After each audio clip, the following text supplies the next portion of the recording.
Chapter 4. When Katyusha woke, it was late into the morning. No one had come to wake her up. Usually, somebody would do this for her, either Nona when she woke Katyusha from her naps or from her rest, or while incarcerated the guards would typically wake her up. But now there was nobody to wake her up. Katyusha sat upright and stretched. She looked around the room and spotted something for her to do her daily exercises with. Katyusha jumped up to reach the steel hanger rack within her bureau and dangled herself from it, giggling as she did so. It reminded her of all the old times when she would do this at the palace, when Nona would deride her for trying to stretch herself tall. Katyusha knew that Nona didn't really hate it. She only acted like she did to try and get Katyusha to stop, to grow up. But Katyusha never really wanted to grow up. She loved the time that she and Nona had together. Katyusha finished her morning routine and left the room for breakfast. She walked downstairs expecting to find Vanya, but she discovered the kitchen to be empty.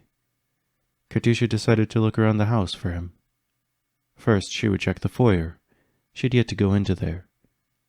On the wall there was a few pictures. One was a portrait of Vanya and another woman. The one below it had both of them but with two kids. Katyusha looked around for the next pair of pictures, and found one of a young man wearing an army uniform, and beside that, another of a young girl wearing a light blue dress. They all looked rather happy in the pictures. Above the mantel there sat a rifle. It was too high for Katyusha to reach, but it was there nonetheless, and a pistol sat slightly lower than that, one which she could just barely reach. A Remington Model 1858, she commented as she inspected it.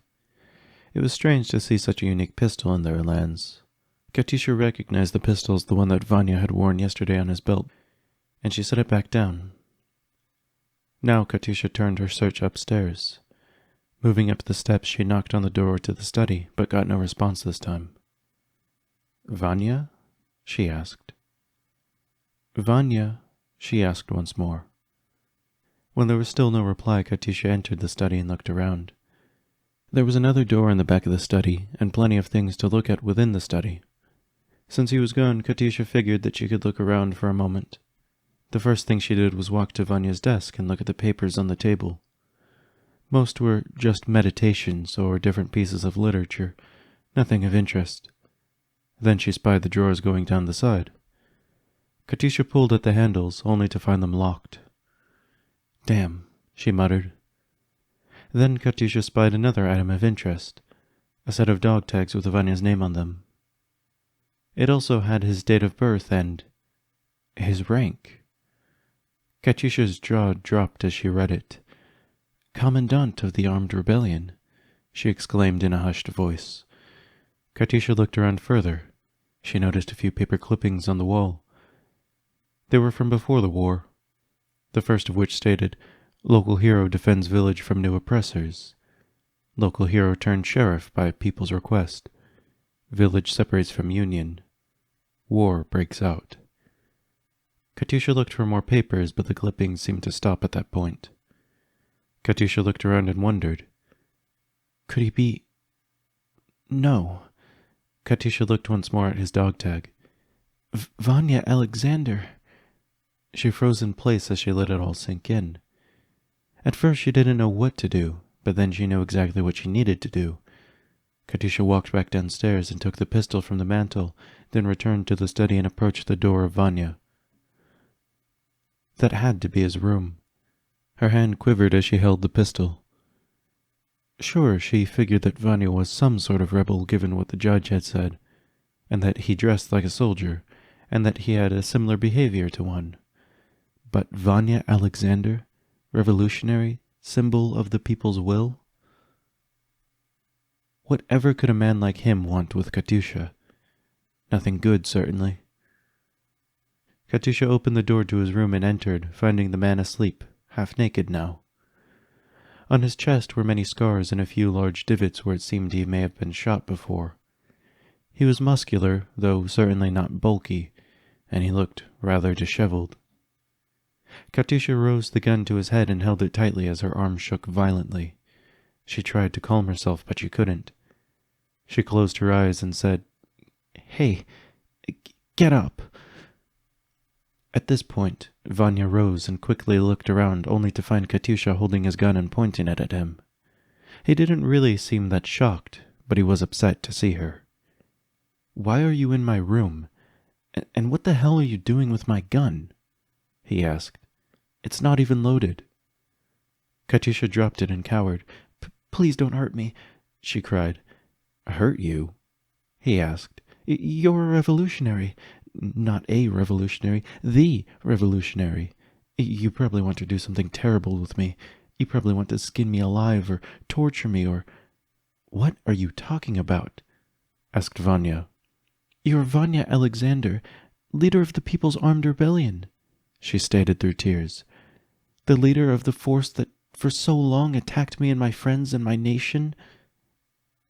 "Oh, that. So you finally figured it out, huh?" he mused. Katyusha looked at him as he hadn't moved from where he sat on the bed. "I wasn't sure when you would figure it out, but—" "Is that what you were waiting for, to start training me? For me to realize who you were?" she asked. "No, you still are far away from being ready. But I figured at some point you would realize who I was. I don't want to hurt you. If I did, why would I have stopped the others from doing it? What, do you think it was because I wanted to keep all the fun to myself? Even if that were the case, you've already been here one night. I've not gone after you, have I? I know it might sound strange, but I really do want to help you, Katyusha. I'm not a revolutionary. I just found myself in a hard place to deny the title." "What do you mean?" she asked. Vanya hesitated. "I can explain later. But for now, how about you go downstairs? I'll meet you for breakfast and we can talk this over." Katyusha left Vanya to get dressed and the two met downstairs to eat. Vanya set a pot of coffee between the two along with their meals. "So, who were the people in the pictures?" asked Katyusha. Vanya looked at her and tipped his head. "The ones in the foyer." Vanya nodded and looked back down to his food. "My wife and our children." "You're married?" she asked. "I am." "Where's your wife? Or your kids?" asked Katyusha. "In a better place than here," replied Vanya, swallowing his food.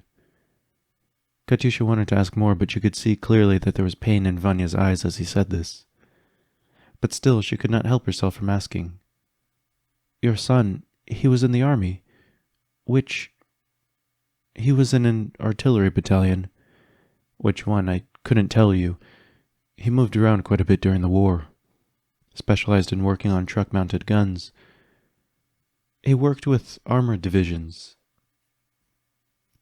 "If he worked with armored divisions, perhaps I met him. I always made sure to spend time with the armored divisions. Before I was premier, I used to be a tank commander. I always loved working with tanks. But as time passed, I had less and less time to. I really wish that I had had more time." "What stopped you?" asked Vanya. "The war." "Did you talk to your son very much?" she asked. "No. I stopped talking to him after the war started." "Why?" "How could I tell him that I was made leader of the rebellion that he was bound to crush? How could I tell him that it was I who could be standing on the other side of the battlefield? How could I tell him?" Vanya stopped and choked back tears at painful memories that came to him. But even once he composed himself, he did not continue.